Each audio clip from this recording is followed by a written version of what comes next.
ķīniešu kultūrā mēs zinām, ka viņiem vispār saldumi ir ļoti maz. Viņam praktiski nav balto miltu izstrādājumu, praktiski, tikpat kā nemaz nav viņu kultūrā. Un viņi neēd zaļos salātus, neapstrādātus dārzeņus, kā iesaka, mūsu kultūrā lietot, tad, kad ir, rūpe par svaru. Viņi lieto visu termiski apstrādātu, kaut nedaudz, bet lai tas ir silts, lai tas nebūtu šoks gremošanas sistēmai.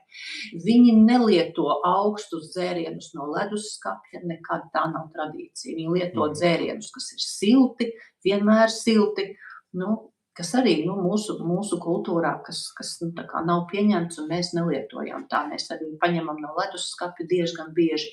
Bet viņiem ir būtiski uzturēt gremošanas sistēmas enerģētiku. Jo, ja gremošanas sistēmas enerģētika būs pietiekoša, tad nebūs mitro gļotu krāšanās.